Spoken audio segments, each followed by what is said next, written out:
Hello everyone, my name is Wacera and this is the Ubunifu podcast.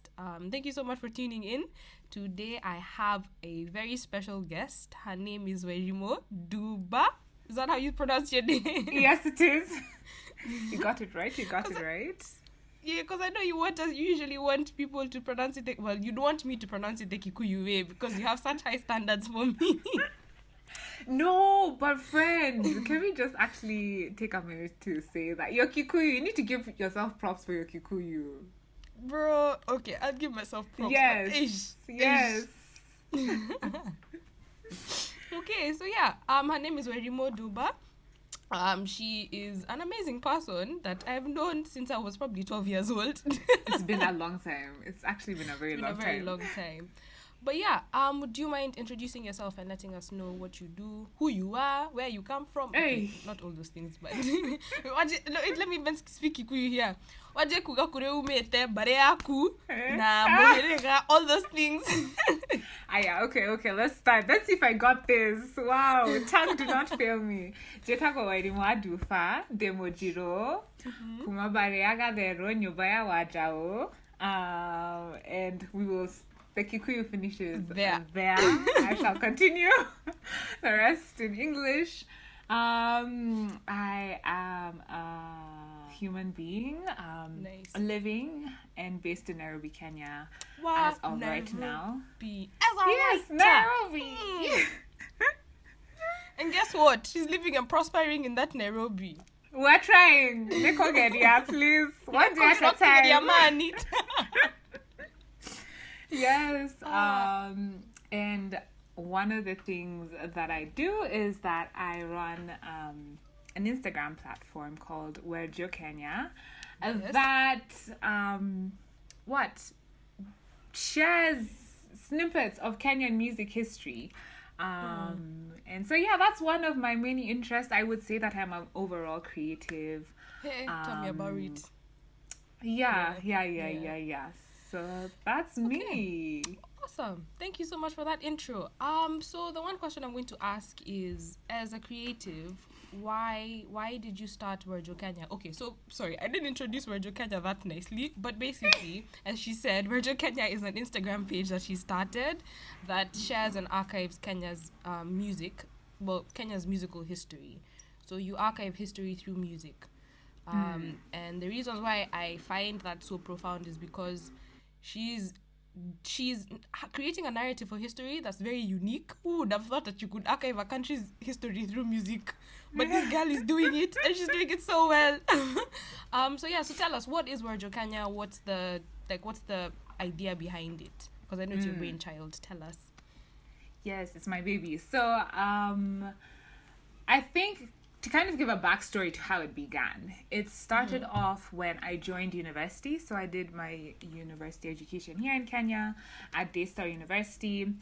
And I think being in that space with the people I was hanging around with, sharing conversations with, I think for the first time I was introduced to like African history as a whole, and Kenyan history in specific, in a way that I hadn't been exposed to before. Because previously my education had been very white American, Christian, evangelical, conservative. Oppressive in that sense, which meant that I didn't know very much about who I was. And so I was stepping into this new space and learning and relearning so many things. And I think for me, the way it came about more tangibly is through through music, because that's what I did in university. I did music. Oh, nice. And so Funny thing is, I don't think I knew that. I thought you did something like history. I thought you did history in university, but I think that's just me drawing conclusions because of Wer Jokenya. I'm like, she probably just did history. So you did music. Wow. I did music. Wow. I did music. So I think even just like analyzing my experience, I think I only did one class in my entire 4 years of university education. It was one class that specifically focused on like African music. Oh, and nice. Like, how do you even, for 1 year, one class in 4 years, how do you even begin to unpack even Kenyan music by itself, would be impossible, let alone like African music. So I just kind of noticed that for me in that context, there's like a disparity between what I was learning and what was my like lived experience, because a lot of what our curriculum was based was very Western. And I'm like, I'm not gonna be in a matatu listening to like Beethoven or like Mozart, or when I go to the kiosk to buy like milk from the mama. I mean, it's not gonna be much that's playing in her kiosk, you know. So I'm like, how can I like bridge that gap and like make it more accessible? Because I think I also noticed that a lot of my friends were in a sense didn't know much about Kenyan history or Kenyan music history, or even know where to begin to start looking for like information. So that's kind of how it started. Including myself. Yeah, we were many of us. Hey, let me tell Even me, I didn't know. I was like, now where do I start? The guys, you went where? Like, I remember when you started Wer Jokenya, because you started it around around this time in 2020. Well, not this time because the podcast won't be released at this time, but like yeah, it actually began October like of 2019. Yeah, October of 2019. Are you Imagine. serious? Me, all this time I thought it started after BLM. No. But then, I mean, I think when BLM came, that's when I was like seeing even more like intersections and connections, and you know. Yeah, and even more reason. Okay. Before, I don't want to go on a tangent, but let's just go off on this tangent. Do you feel like the BLM process kind of like amplified your work? I think so, because I think that's also like when a lot of like, because a lot of people are now going back into history and saying that the history that we've been taught by and large is the one that has been dictated by those who have oppressed us. So how can we go back and readdress that? So I think there's a lot of, I think that's possibly where maybe my work gained a lot of traction in a sense, maybe. Yeah, and then also because I think a lot of people are doing similar work on the continent. It may not be music, but through like different, a lot of people on the continent are readdressing historical narratives. So yeah. Yes, that's true. Yeah. Well, me, I'll just say, it's very, very interesting. Like, seeing your journey has been really interesting, because I've been there more or less, not from the beginning, but from and even you were doing similar work. I remember like you'd like share like historical bits, and I'm like, wow, I didn't know. And I think that time you were in Mombasa. I think you were living in Mombasa. Yes. So I was like, wow, there's so much that I don't know. And you were also doing the thing. Yes, I was doing the thing. That was back when Instagram did not suck my soul out of me. But yes. I did do the thing. But yeah, so I just wanted to highlight like that whole concept of histories, and how, especially in Kenya, we don't really know much about our history. Like, even me, when I was sharing those stories about, like, I think because I moved to Mombasa and because I was made culturally aware, I realized that even when I walk down a street, there's a piece of history that I will learn. And so that's why I used to share it on Instagram, you know? Just to be on random days where I'm like out with my mom and I'm like, here's a piece of history, guys. Learn. And so it's really interesting when we look back at, like, me and you did the same curriculum. I feel like that curriculum unpacking needs a whole podcast episode. Friend, the violence. And you see, you don't even recognize the violence when you're in it. It's like after you leave and you're like, what? We shall discuss that. I feel like we need like multiple guests for that. Like all of us, our circle, all the people who've like unpacked and learned the truth more or less. But yeah, so coming from like a very westernized system of education where we learned, like, you guys, me and her can tell you who the first to the probably the 5th or 6th or 10th president of the United States is. We can tell you who established the United, like, very stupid things that don't attend to us as Africans. And then when we got into university, when we got older, that's when we realized, oh wait, there's so much history and such a richness within our own Kenyan identity that we should explore. And so my other question is,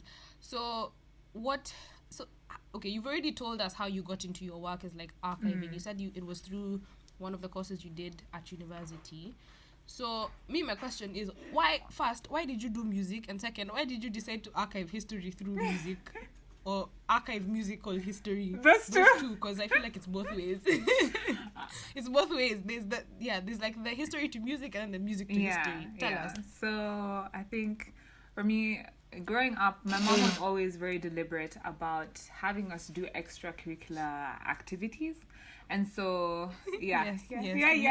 My mom was actually, So, and I'm very grateful to her for that, because I think it's expanded so much about who I am. My sister, I have 2 younger sisters, so we basically did a lot of activities. So, I think music was one of those things that I did, but for me it was classically. I'm a classically trained pianist, and so that's how my music. Wow. I tell you. That's impressive. So it was a lot of hard work. I think there's also been things in that interaction with music from like a classical, like rigorous perspective that I've also started been having to like unpack. There's a lot of stuff that I've had to unlearn and unpack about my engagement with music.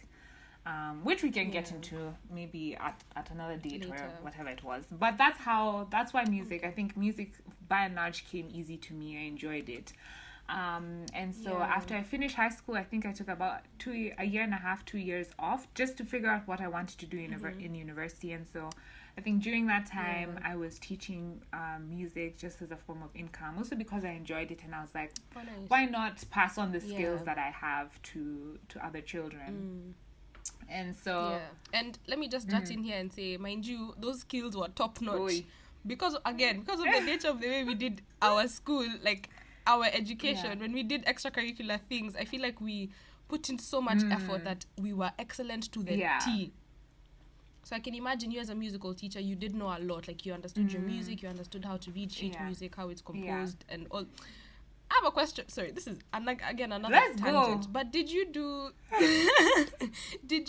the music pacing? No, I didn't. I didn't have to. Oh, I didn't you have didn't? to. Yeah, because I did ABR-SEM. And so instead of doing the music pieces, they accepted like the ABR-SEM qualification. Nice. But even then, in high school, such a high level of like understanding music and learning about music is still I feel like it's such a wealth of knowledge. Well, is it wealth of knowledge? I think so. I think it's a nice good resource. Yeah, I think it's right. But I think also it's also understanding that the way that knowledge was put forth to me was in a very Western perspective. Like the way I engage with music was from a very Western perspective. I think traditionally, for most people, when you are learning, like traditionally here on the African continent, by and large, when you are learning an instrument, you'd go and sit under someone and they would be your mentor. Yeah. And so they would be passing on their skills to you in a way that was kind of like holistic, in that you lived life with them. Yeah. And so you interacted with them in every way. Yeah. And music was just generally a part of life. It was like every occasion, every ceremony was marked by music. It was like an extension, you know, which is like very different, I think, from like the Western perspective of doing music, which is like, I think there's like a lot of like rigorousness in a way that maybe doesn't allow for much self-expression. Is it like self-creativity? Or, it's very stuck. It's very like stuck. It's very like individualistic. Is very driven on like perfectionism. I don't know if not to say that because I feel like there's a difference between like excellence in your craft and perfectionism. And so I feel like kind of like that rootedness in like perfectionism kind of, at least for me in my personal experience, kind of took away the joy of like showing up to music and enjoying being in the music, because there's this pressure of needing to be perfect and nailing the notes and following the performance directions. So I think it's also been really interesting, like I said, to try and kind of unpack and unlearn that kind of way I show up to music, in a sense.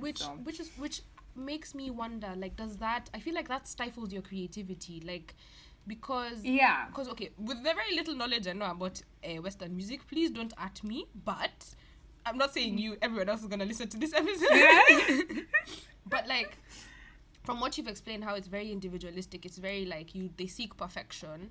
I feel like yes, of course, that stifles creativity in the sense that it doesn't give the musician the ability to, express and find different ways of navigating that piece of music. Like the way Beethoven has been played the same way since he started composing music till now, which is what, over 200 or I don't know, probably 100. I don't know whenever Beethoven existed. But like, I mean, yes, there's a beauty of that continuity of like, wow, this is a classical piece of music and it should be played a certain way. But I feel like there's very little room to, it's classical, but let me add my personality into it. Let me add my own creativity to it. Yeah, And is that what you're saying? Is it like, did you find it difficult during like your classical music training and then now transitioning into being a teacher within the African setting in Kenya, teaching young people, and then getting to a point of now understanding and learning about Kenyan history through, Kenyan musical history, and then seeing that Kenyan music was passed on very casually. You sit down under a mentor, you listen to their music, and then also understanding how music was an extension of our lives, whether it was through the different rituals that we did traditionally, whether it was even just celebrations. Like, me and you share the heritage of being Kikuyu, and in Kikuyu culture, there was specific music that was played for specific times of life. From the day a baby is born till the day they die. Like, there's very specific roles. And I don't know where I'm going with this question, but in terms, so have you been able to explore all those things in terms of like your African and Kikuyu identity? Do you feel like that has supplemented how you interact with yourself? How you play, but then also interacting with yourself music. As a person. I think so, definitely. I definitely think that it feels really good to know where you come from and the people that have gone ahead of you. I think there's a level of like pride, of like self-assurance, of joy that comes from seeing like this is the legacy I've come from. So there's been a lot of joy in that, and knowing that no one can take that away from me. Once you know your own history, no one can take that away from you. And I think you just walk through the world more as a more empowered individual. So I think for me, it's also been how that's also related to my music is that now I'm in a space where I'm creating music for myself, because I think in the past it's either been playing music for like a recital, playing music for an exam, playing music for another person, and not really for myself, for me. So I think maybe that's kind of what this process of Wer Jokenya has been, is now doing things for myself and enjoying the joy in that. Enjoying the joy in that. I don't know if that yes. But just, but I think it also, I'm really interested to see how my research will inform like my praxis in terms of like my actual tangibility of sitting on the piano and playing. I think that will be really interesting to explore. I'm also not rushing that process and allowing it to unfold organically, as organically as it can be. But I think that's kind of how my work so far has slowly begun to seep into like my playing of and creating of music. Wow, that's really wow. Okay. Which reminds me, when you said that you're trained as a classical musician, do you know who was trained like a classical musician? A very significant woman in Black American history. Nina Simone. Yeah, this is Nina Simone. I love Nina Simone. Me too. Like every day. I kid you not. She's actually, because I love jazz. I think I love jazz. I've come to love jazz. And so for me, it's been so cool the way I see how she's like incorporated like her classical music background with like folk music, because she includes like a lot of like folk Black American music, and then jazz into her creating. And just Nina Simone is such a badass person. It's like and it's so funny because I didn't even realize this till I watched I think I watched her documentary on Netflix, and I was like, damn, this woman was a trained classical pianist. She used to, and also like the history of how she used to like literally walk across the railway track, go to a white woman's house and be taught how to play music. And even then she felt so out of place because one, she was dark. Okay, yes, she was African, but on top of that, she was really dark. She had very prominent African features.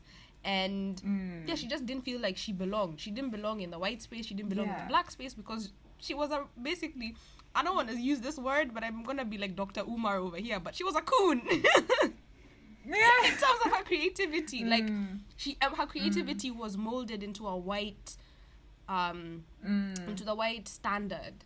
And then as she grew older, she broke out of that shell and she was able to fully embrace herself. And you see that obviously in her music and how, like as you've said, she's able to incorporate folk music, jazz music, which I feel like jazz music is an extension of black culture anyway. That's really profound. And I'm so glad. It's so interesting once you like start learning history and you recognize some significant figures that exist, and you're like, wow, I see myself in that person. Because for you, I don't know about you, but me, I see you in her. If that makes sense. Wow, what a chance. This is the compliment of the year. Please, people who are listening, this is how to compliment me, guys. This is the energy.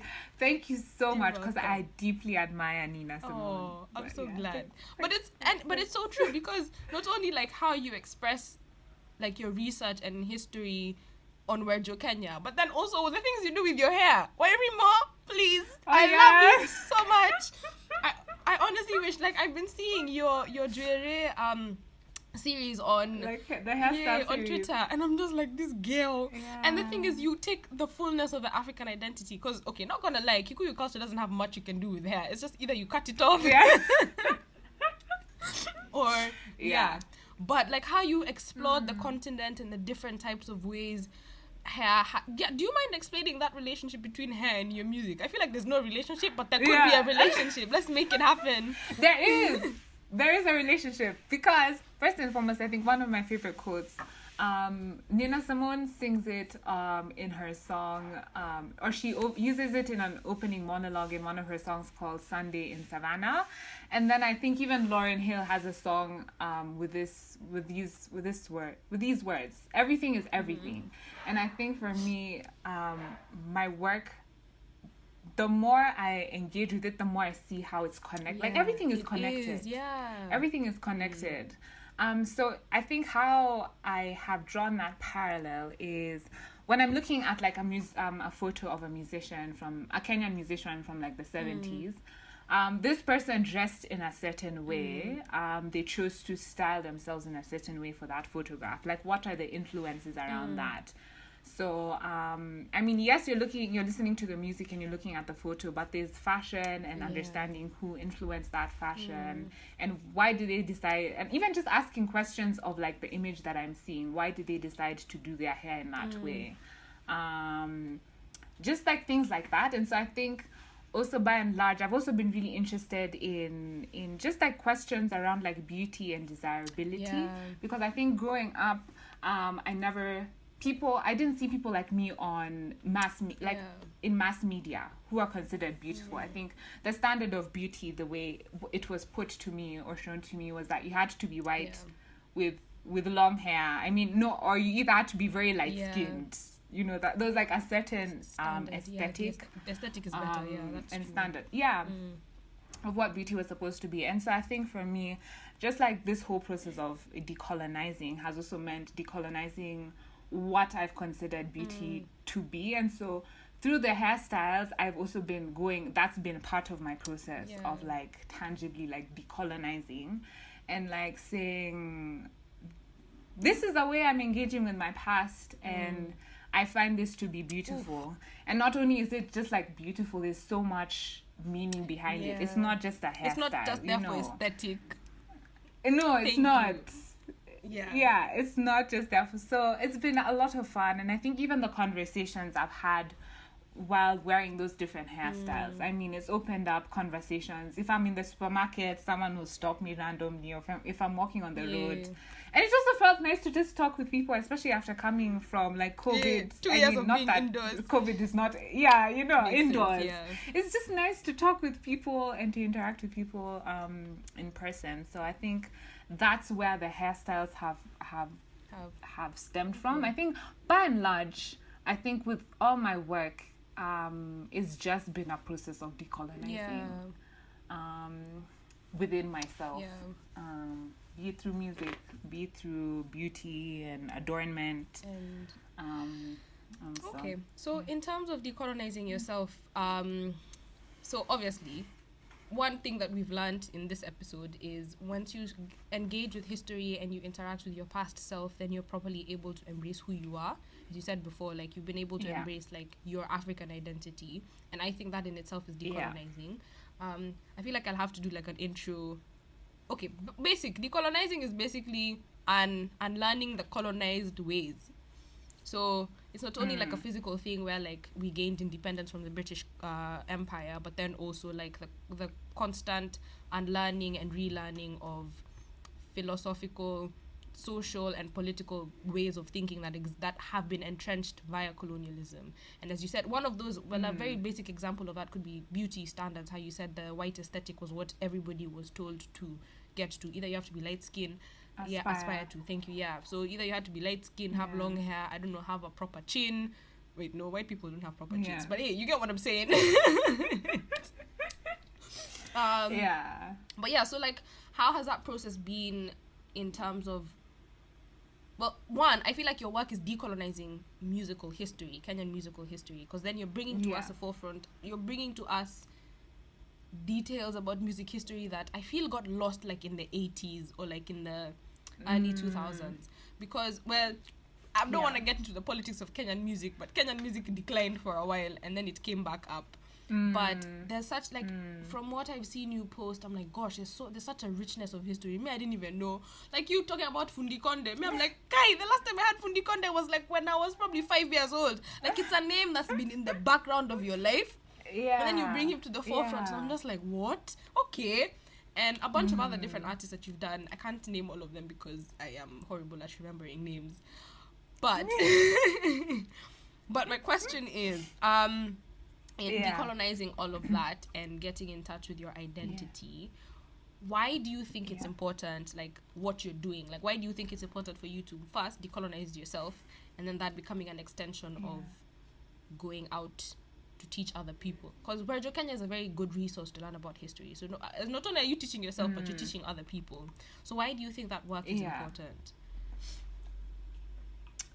I think it's important because I think first and foremost, it's nourishing to your soul. I think first and foremost, it's nourishing to your soul to know where you come from.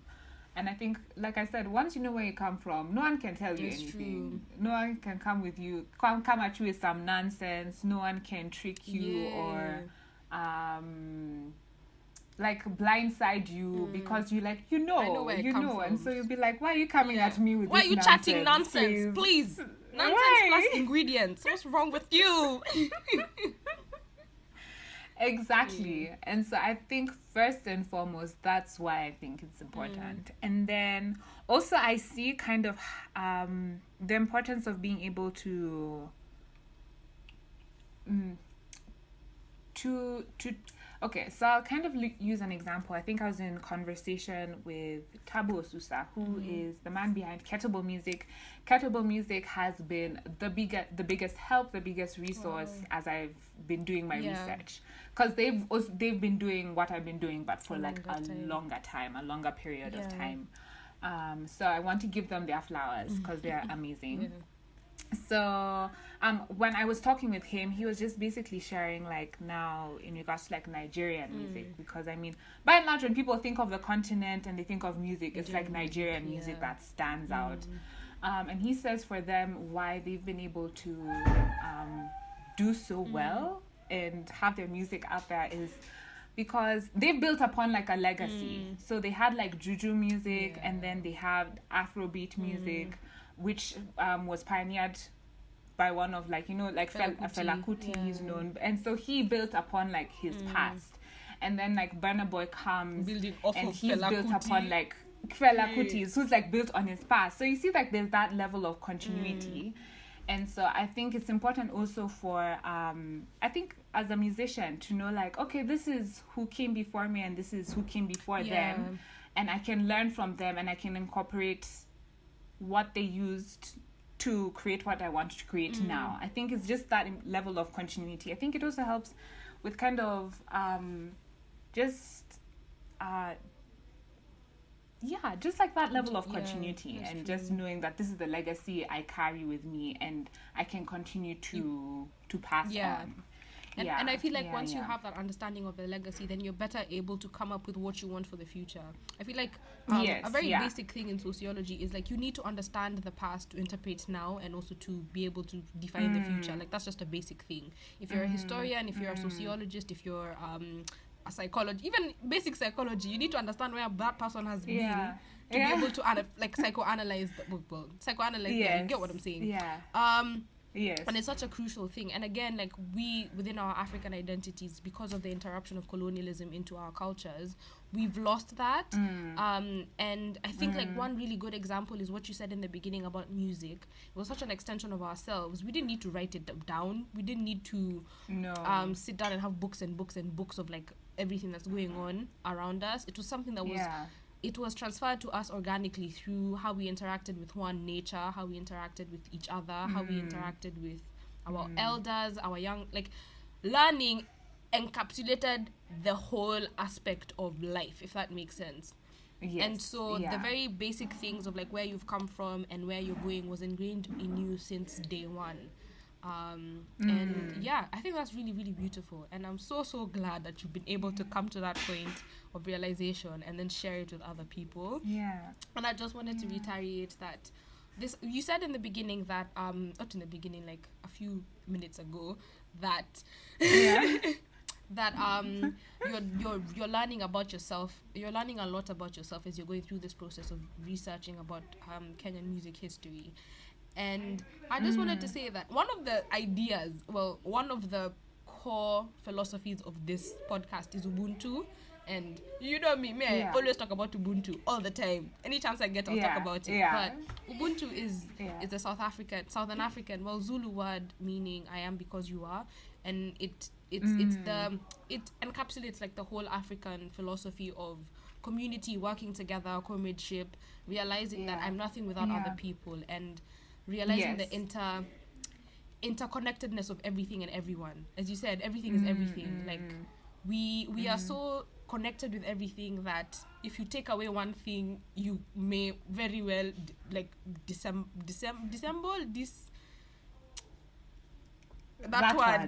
kuvunja, disintegrate. The whole way that we live and interact in the world. And I just wanted to say that it's such a beautiful thing to see in your practice, where as much as you're learning about yourself, you're extending that to other people and enabling them to learn about themselves, which is building community, which I think is the very essence of Ubuntu, because you're realizing, wait, I can't just learn this by myself. I need to share it with other people. And also as you share it with other people, you end up knowing more, you end up learning more, and I guess growing even more. Which leads me to my other question is, how do you feel this experience has influenced like your understanding of social political issues, and how has it influenced your praxis when it comes to social political issues? I think for me it's been really interesting to see how music by and large has been a conduit for social political movements, and it's really fun because you see, for me as a musician, as a creative, it's really fun to understand politics and social ways of being through music, because a lot of this music by and large is created within a context, and a lot of those musicians spoke to that context that they were living in. And so I think for me it's understanding, even like the song, who can bogo me, by Gidi Gidi Maji. And like understanding the history behind that song. I think I first came across the history behind that song through Too Early for Birds. You've heard of like Too Early for Birds? They're this like really great, amazing Yeah. a storytelling group who puts on productions on like Kenyan history. Nice. So I came, and I think I went for one of their first productions, and I heard that song, and I was like, what? This song was like based on like people rebelling against like The Moi's 1980 regime. coup. Yeah, that was like the song. That was the anthem for the coup. That was like Yeah. the You know, and I'm sorry, like, what? just wait. It reminds me, like, you know how during BLM protests, Kendrick Lamar's "All Right" song was like the anthem. People were singing that as they were protesting, like, we're gonna be all right.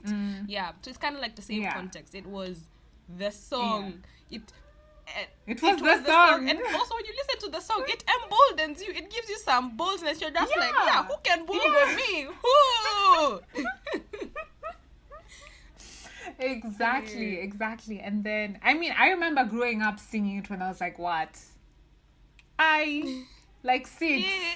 I don't know, I was young. And that's how, this is such a cool song. But like now getting older and like realizing the context within that, what that song is really great. I think for me, it's also been a way to kind of understand how a lot of systems in Kenya have not changed. I mean, by and large, I think we still live in a very colonized way of being. Even just like understanding like segregation in Nairobi, and seeing also how music was segregated in regards to who was allowed to enjoy music in certain spaces and who was allowed in certain spaces, and kind of seeing how that plays out today in regards to just like how people occupy spaces or who's allowed to occupy certain spaces just based on either maybe class where they're from, or just all that. So I'm still learning and I'm still trying to connect the dots, and still very much a student of understanding music, especially socio-politically. But that's really interesting because you've mentioned how like how Nairobi was built, like the segregation that exists in Nairobi, and this is something I always tell people around here. Like I'm like, Nairobi was built for segregation. We have Nairobi was not built for people like for black people. It was not. No, it wasn't. Yeah. So there's like, like there's a whole how there are different parts of Nairobi where you'll go and find just purely the Indian community. You go to parts of Nairobi where you find purely the white community. You go to parts of Nairobi and you'll find out like the black community as well. And obviously that has changed and morphed over the years because of ever since we gained independence. But those lines are still there because the white people were replaced by rich black people. The Indians were replaced by middle class black people. But very much so, those vestiges still exist, and you'll still see them. And it's funny because it directly translates to music in terms of like right now. Let's talk about the Kenyan music scene now. Let's try and interlink history with now, and looking at. I feel like this is a long shot, but this is the way my brain works, so bear with me. Okay. So I don't know if you've read this book called Dance of the Jacaranda by... What's this author called? I have. Yeah. It was a really hard read for me. Really? Peter Kimani. Yes, Peter Kimani. Is it Peter Kimani? I just didn't get into it. Maybe I was just not in the space I was meant to be in when I read it. I have read it though, but continue with what you were saying. So one of the characters is an Indian boy, and I remember specifically he used to hang out. He was a singer. He was a musician. He used to go for Mugithi nights in Nakuru. And I think something that really fascinated me about that book is how Mugithi, we all know what Mugithi is. Okay, Mugithi for non-English, non-Swahili, Kikuyu speakers, it's not even Swahili. You see how I had to go through the 3 different languages in my head? But yeah, for non-Swahili Kikuyu speakers, Mugithi means train. And the very way we dance Mugithi is like you literally just create a train and you dance. At any Kikuyu function, if there's no Mugithi, what are you doing? Is that even it's like a waste of time? What are you doing? Actually, you're failed. You are failed. The function's purpose has failed. So like the whole Mugithi concept and how the Indian character, I forget his name, but the Indian character, you would go to the local pub and then he'd dance Mugithi, which is basically the music that he'd play would end up in a Mugithi dancing style thing. And obviously it's very, because the book is set in Nakuru, and obviously the train had a big influence on Nakuru becoming a town because it went through Nakuru as it headed towards Kampala, which is a whole other topic. I don't want to talk about the train and everything, but I just wanted to say how we express music today in terms of like the different classes that exist. So right now you can tell what music is coming from which classes, if that makes sense. So like, I don't know if you know this, but Brooklyn Boys released an album, and I think it's the first like proper Kenyan drill album. And the very history of drill is interesting in itself. Like, we all know it came from Black Americans, and then it's just like exploded into the rest of the world. Like the other day I was listening to Australian drill. I'm like, what the hell? You guys have Australian drill? What do you mean? The other day on Twitter there was like Italian drill as well. I'm like, damn guys, okay. But yeah, so you have like from, and I don't want to say this in like from a privileged perspective, but like from a purely, I guess, sociological perspective, if you look at the different classes that exist, you'll see music comes from very specific places in those classes. So like Sauti Sol would say is like middle class music, even though they're able to express the different, okay, I wouldn't say they're able to express, but they appeal to all classes. Majority of the people who listen to them are from the middle class. But if you look at Brooklyn Boys, majority of the people who listen to them are from the lower classes. People from Buruburu, okay, not to say that people from Buruburu are like lower middle class, like, but they're like the lower middle class and towards the working class. So they're from like literally the hood, which is the west of the east of Nairobi, sorry. And then you have music like Gengetone, purely working class people who come, and these people, when they record their music, they literally record it in a shanty, but it comes out, it blows up, and people love it. And then you look at like music that Kina Zinia Manasseh are releasing, Kina Karun, that one. Karun. And then I think it just blows my mind how music is still so segregated. Like, it's so hard for you to be able to see, I don't know, someone like Zinia Manasseh go and sing with, I don't know, Miracle Baby from that, those guys, Sailors. You remember Sailors? Wamlambes, Wamnyonyes, those guys. Yeah. It's so interesting. I feel like that's such an interesting relationship. And every now and then you do see, like, apparently Kahush released a song yesterday or a few days ago with some guys from the east of Nairobi. I can't remember what they're called, and this is my own ignorance. I'll take that. But like, it's just so interesting because even in your archiving of Kenyan history, I'm just like, this music back in the 80s was so, it encapsulated what it was like to live in a Nairobi that was, one, everyone was just like cold because of the Moi era. They're like, I don't, but still people expressed, still people found ways of even addressing the social political issues, and a brilliant example of that would be the song Bogomi. And so I don't know where I was gonna go with this, but I just find it really, really interesting that there's that that history still carries on. Like you said, like what happened in the past by and large is like continued with what happens today. And then also the intersect between creativity, music, and history. Well, creativity, I feel like music falls under any form of creativity. Shoot me if I'm wrong, but and it's just really, really beautiful seeing, yes, as you said, history continuing, the story of our existence as Kenyans continuing. Like, the continuation is there if you sit down and you actually, and that's what you're doing, you sit down and you critically analyze the history that's there, and then you're like, wow, there's like a continuation, they're all interlinking, there's a story, there's a narrative being built.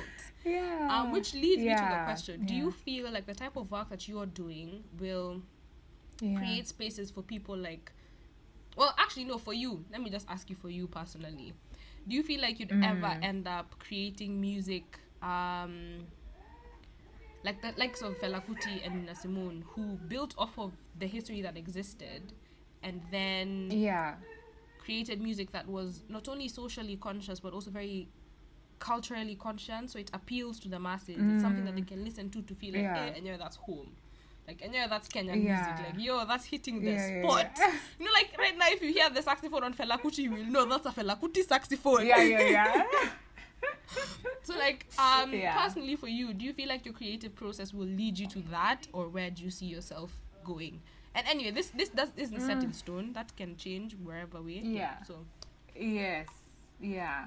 I guess never say never. I think right now, like I said, right now I'm in a space where my music is for me. So I don't know. I don't know if I would want, I think even as I was entering university, I think my goal for music was to like teach. I think that's what I wanted to do. I think for me music was never to be a performing artist or anything like that. I think music was always was part of being a conduit to like teaching and engaging in that space. So I don't know, never say never. Who knows, like 50 years from now I could be like, now I want to become a performing artist. Whoa. And this is how. But the thing is, I can imagine you being a performing artist, but also at the same time I can't, because I feel like I've only seen you. I feel like you always work in the background when it comes to music. But one day we shall see. I'm speaking it into existence. Who knows? But like if I can provide like a space with like the information that I'm sharing for other people to be like, oh, okay, then I want to build something from this information that I'm learning, which is beautiful. And create like socially conscious, politically political music. Then by and large I think I'm like, go for it. Mine is to share as I learn. I'm glad. Yeah. One question I have, hopefully this will be the last question, is did you ever see Wer Jokenya turning into what it is today, in the sense that, like, me personally, when I started following it, I was like, hey, okay, she's doing Kenyan music. I don't know much, so surely much must not exist out there. Then as you continued building up, I was like, wow, this girl is just finding resources. Who are these people? Who's this musician? What is this? Like, it just kept on building up and building up and building up. And one thing I really like about you is obviously you have the knowledge of like revolutionary thinking and wanting to change things politically. So you've been able to supplement like your archiving with, like, the other day you were not the other day, but like a few months ago you were talking about female musicians and their role in the revolution, and I'm like, damn, okay, it just keeps going and going and going. So like, how has that process been? Because I feel like you opened the lead Kiasi, you saw, oh, interesting, then as you continued opening, you're just like, whoa, there's such a wealth of knowledge. So tell me how that has been like. How that has been like. First and foremost, I think my one thing I've always wanted for Wer Jokenya is for it also not to be constrained by like borders, because borders are an imperial concept, and that's a colonial it's not a concept. Thing that, it is, and music by and large transcends borders. It does. So I always have wanted the work, as much as it is for Kenyans, for it to also be connected to Africans on the continent, as well as like Black people in the diaspora, and just kind of provide like those links, because I think it's really important to have those kind of like conversation and to open like that, to just like be aware of like nuances. Like it's not just Kenyan music. There's so much that has fed into Kenyan music being the way it is. And then of course there's also the concept of like women in these spaces, because I'm a woman. Oh, okay. And I also want to see myself. What a chance, you know. Surprise. Bet you didn't know. Bet you couldn't guess. But I also want to see myself like represented in the archive in some sense.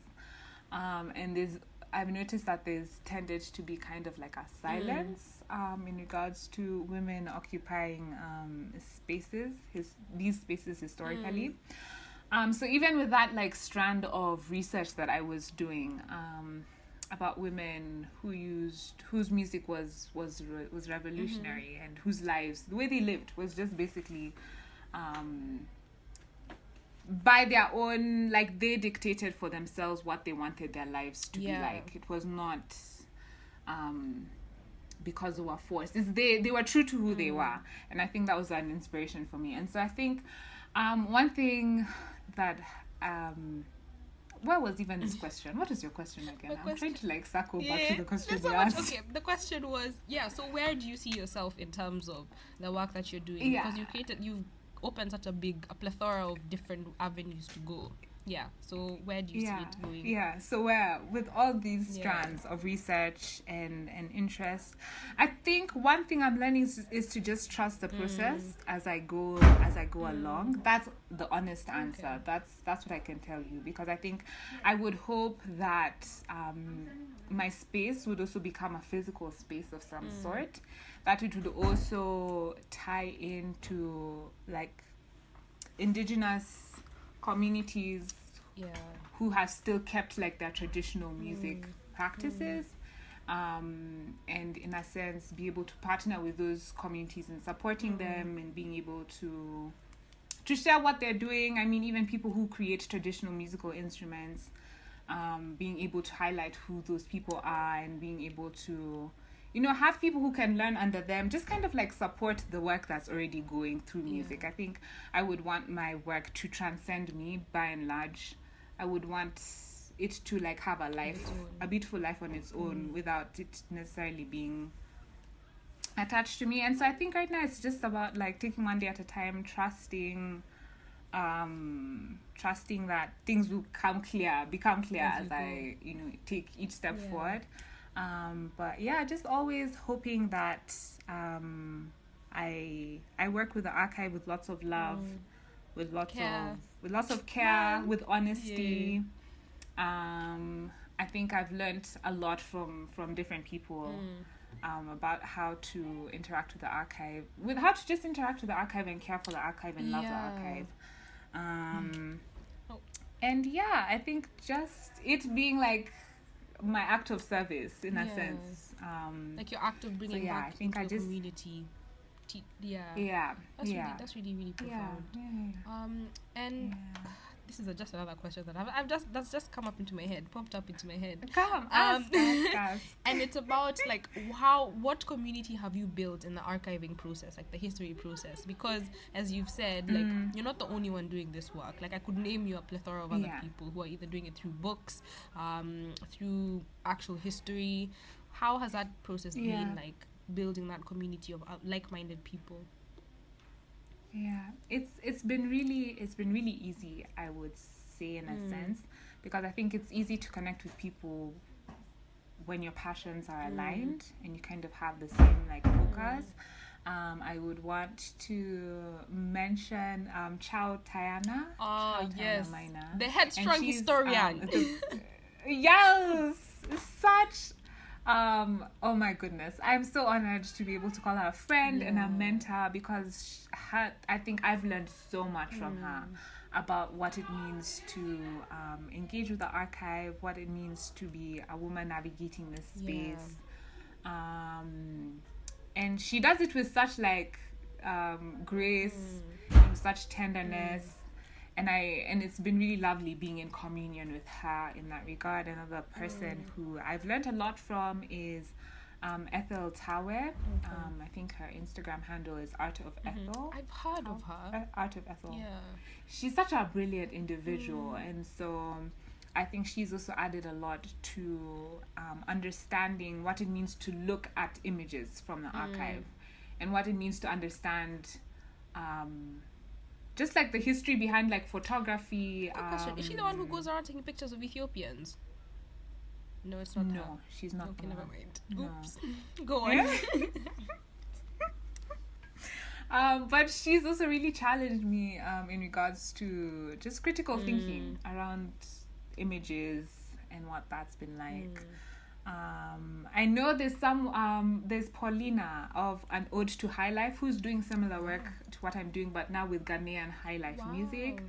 And she's such a lovely, lovely person as well. And so I think I've also been really blessed to have good, like solid Around people you. Yeah. who I've been able to be in communion with as I'm doing this work, and who I'm able to learn from. Because I'm not a solo act, please, people. There's so much. There's a community that has informed who I am, what I do. I'm not just a one woman hit wonder, whatever. Here I am. I am. Yeah, my work is firmly based and guided by the people I've been in conversation and communion. Yeah. That's so wonderful. And that again in itself is like the beauty of community, the beauty of realizing the interconnectedness of things. Like Tatiana Chow, okay, let me just call her the headstrong historian. Like, she's Kenyan, and then now you have the other lady that you mentioned, Ethel Tawe. Yeah. I'm assuming she's not Kenyan. That doesn't sound like a Kenyan name. No, she's Cameroon. She's from Cameroon, but she's based in different places around this world. But and then also your Ghanaian friend as well. So like seeing the interlinkedness and interconnectedness, English, of everyone. And it's such a beautiful testimony as well that you have that community around you. As you said, it is such a blessing, and it's so beautiful seeing that blessing supplement itself in your work and like the type of work that you do. Because I feel like that's a voice. Again, who would ever have thought you could archive history through music, or music you could archive musical history? But here we are, and we're learning so much. As you said, like the one thing we both learned is like the song Gidi Gidi Maji Maji. What? Yes, the song that Gidi Gidi Maji Maji did, and Boga Boy. Yeah, they put I thought the title of the song was Gidi Gidi Maji Maji. That's why I was like, what? Anyway, it's such a beautiful like testimony of why it's important to work within community. Because if it wasn't for Too Early for Birds, you wouldn't have known that. Well, you would have, but it would have taken you probably a longer time to know that. That's really cool. I'm so glad that you've shared that. Now, to wind up the episode, this is so foolish. Yes. We should have asked this in the beginning. What does Wer Jokenya mean? Oh, right. I didn't even this name. It didn't come from me. It came from my lovely, wonderful friend Sam Combo. So I think I'd been toying with this like idea of this like I said, archiving through Kenyan music history, and I was like, I need a name for this work. And so I was still in university at this time, and so Sam was my neighbor, so like I went to his door. It was like 9 in the night. I'm like, Sam, I have this idea, can you give me a name? I need a name, like now before this idea disappears. Like, and so like we sat and then we discussed, and I'm like, I need a name that like kind of like encapsulates like music for the people of Kenya, because that's what Wer Jokenya means. It means music for the people of Kenya. And he was like, yo, I think this name would work, but let me call my mom to like double check. Because it's a Luo, it's a Luo word. So we called his mom, and the mom was like, yeah, it means this. And we're like, boom, we moved. So even the name, name, it was like brought forth in community. So that's what it means. It means music for the people of Kenya. Man, Wairimu, thank you so much. I feel like you've hit all the tick boxes. I didn't mention this in the beginning of the episode, but again, the idea for this podcast is, I call it the 3 U's. It's Ubunifu, which is creativity, the name of the podcast. And the work that you're doing is already creative in itself. And then Ubuntu, interlinking with other people and building community and interacting in that community and growing in that community. And then the last one is Ujamaa, comradeship, working with people, arms in arms. That's more like political praxis, but still, it makes the same. I feel like they're all greatly interlinked to encapsulate who we are as people, and then being able to, share that knowledge with people. As you're learning, you're sharing it with other people, and it's such a beautiful testament. So thank you so much. Thank you for having me. This is so much fun. I even felt like it was just us having like a regular conversation. Like, just like la-di-da-di-da. So thank you so much for hosting and creating such a warm space. I'm glad. Thank you. And for asking such lovely questions. Even though they're long-winded, I need to work on You're that. You're great at this. Actually, what did you say? You're great at this. I am. Yeah. I don't know if that should be edited out, but we'll see. Yeah. Don't edit it out. Me, I'm for giving you your flowers. And other people must be witness to you getting and receiving your flowers. Thank you so much. Yeah. But yeah, thank you so much, Wairimu. Thank you so much for also the work that you're doing. It is crucial, it is important, and I hope this gives you... I hope this is a place where a lot of you listeners will listen to this and realize, oh wow, there are people doing this work and it's amazing and you should support them. Go give Wer Jokenya a follow. Wairimu has been kind enough to share resources with me, so you will find them on the link description. And yeah, that's it for the episode. I have nothing else to say. Wairimu, do you have anything to add? No, I don't. I'm just really grateful to be able to be here and to share space with you in this way. Yeah. And that brings us to the end of our very first episode. Thank you so much for tuning in. If you liked what you listened to, please do not hesitate to leave a review on whatever streaming platform that you're using. If you didn't like what you listened to, it's okay. Leave a review regardless. Your criticism is much appreciated. If you have any questions or any concerns or anything you want to share, do contact us via email, and the email is host@ubunifupodcast.co.ke. A special thank you to the producers of this episode, who are myself, Steve Babu, and Victor Maina, and a special shout out to Steve Babu for producing the sound that you listen to every single time in the intro and outro. Take care of yourselves. Goodbye.